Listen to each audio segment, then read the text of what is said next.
નમસ્તે મિત્રો, આપ સૌનું સ્વાગત છે આપણી ચેનલ ભક્તિરાસમાં। આજના આ વિડીયોમાં આપણે જાણીશું કામદા એકાદશીનું ધાર્મિક મહત્વ, વ્રતની પૌરાણિક કથા, પૂજાવિધિ અને નિયમો। મિત્રો, કામદા એકાદશી 29 માર્ચ રવિવારે ચાલુ થાય છે અને 30 માર્ચે સોમવારે પૂર્ણ થાય છે। હવે વાત કરીશું કામદા એકાદશીની। હિન્દુ ધર્મમાં એકાદશીનું વ્રત સર્વશ્રેષ્ઠ માનવામાં આવે છે। તેમાં પણ ચૈત્ર સુદ એકાદશી એટલે કામદા એકાદશી એનું વિશેષ મહત્વ છે। આ એકાદશી હિન્દુ નૂતન વર્ષની પ્રથમ એકાદશી છે, એટલે કે હિન્દુ નવા વર્ષની પ્રથમ એકાદશી છે। કામદા એટલે કામના પૂર્ણ કરનારી। પૌરાણિક માન્યતા મુજબ જે ભક્ત આ દિવસે પૂર્ણ શ્રદ્ધાથી ભગવાન શ્રી વિષ્ણુની પૂજા કરે છે તેની તમામ અતૃપ્ત ઈચ્છાઓ પૂર્ણ થાય છે અને જાણતા અજાણતા થયેલા પાપોમાંથી મુક્તિ મળે છે। હવે જાણીશું કામદા એકાદશીનું ધાર્મિક મહત્વ। શાસ્ત્રોમાં વર્ણવ્યા અનુસાર કામદા એકાદશીનું વ્રત કરવાથી વાજપેયી યજ્ઞ કરવા જેટલું પુણ્ય પ્રાપ્ત થાય છે। આ વ્રત માત્ર ભૌતિક સુખ નથી, પરંતુ આધ્યાત્મિક ઉન્નતિ પણ પ્રદાન કરે છે।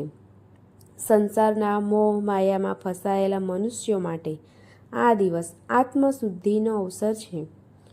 હવે વ્રતની પૌરાણિક કથા જાણીશું। કામદા એકાદશીની કથા ભગવાન શ્રી કૃષ્ણે ધર્મરાજ યુધિષ્ઠિરને સંભળાવી હતી। પ્રાચીન કાળમાં ભોગવતી નગરીમાં રાજા પુંડરીકનું શાસન હતું। ત્યાં લલિત નામનો ગંધર્વ અને લલિતા નામની તેમની પત્ની રહેતા હતા। બંને વચ્ચે અત્યંત પ્રેમ હતો। એક દિવસ રાજાની સભામાં લલિત ગીત ગાઈ રહ્યો હતો, પરંતુ તેનું મન તેની પત્ની લલિતાના વિચારોમાં ખોવાયેલું હતું। આ કારણે તે લય અને તાલ ચૂકી ગયો। સભામાં હાજર રહેલા કરકોટ નાગને આ વાતની ખબર પડી ગઈ અને તેણે રાજાને ફરિયાદ કરી। ક્રોધિત થઈને રાજા પુંડરીકે લલિતને શાપ આપ્યો કે તું અત્યારે જ રાક્ષસ બની જા। શાપના પ્રભાવથી લલિત ભયાનક રાક્ષસ બની ગયો। તેની પત્ની લલિતા ખૂબ દુઃખી થઈ। પોતાના પતિને આ કષ્ટમાંથી મુક્ત કરવા તે ઋષિ શૃંગીના આશ્રમે ગઈ। ઋષિએ તેને ચૈત્ર સુદ એકાદશી એટલે કે કામદા એકાદશીનું વ્રત કરવાનું સૂચન કર્યું। લલિતાએ વિધિપૂર્વક વ્રત કર્યું અને તેનું પુણ્ય પતિને અર્પણ કર્યું। આ વ્રતના પ્રભાવથી લલિત રાક્ષસ યોનિમાંથી મુક્ત થયો અને ફરી દિવ્ય દેહ ધારણ કરી સ્વર્ગ લોકમાં ગયો। હવે વ્રતની પૂજાવિધિ અને નિયમો જાણીશું। કામદા એકાદશીના દિવસે ભગવાન વિષ્ણુના વાસુદેવ સ્વરૂપની પૂજા કરવામાં આવે છે।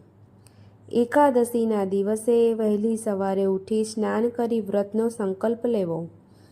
ભગવાન શ્રી વિષ્ણુની મૂર્તિ કે ફોટાની સામે ગંગાજળથી અભિષેક કરી પીળા વસ્ત્રો, પીળા ફૂલ, ચંદન અને તુલસીના પાન અર્પણ કરવા। ભગવાનને ફળ અને મીઠાઈનો ભોગ ધરાવવો। યાદ રાખવું કે વિષ્ણુ પૂજામાં તુલસી અનિવાર્ય છે। ઓમ નમો ભગવતે વાસુદેવાય મંત્રનો જાપ કરવો, બને તો 108 વાર કરો તો સારું। એકાદશીની રાત્રે સૂવાને બદલે ભજન, કીર્તન અને સત્સંગનું વિશેષ મહત્વ રહેલું છે। બીજા દિવસે એટલે કે દ્વાદશી બારસના દિવસે બ્રાહ્મણોને ભોજન કરાવી અથવા દાન આપી વ્રતનું પારણા કરવા।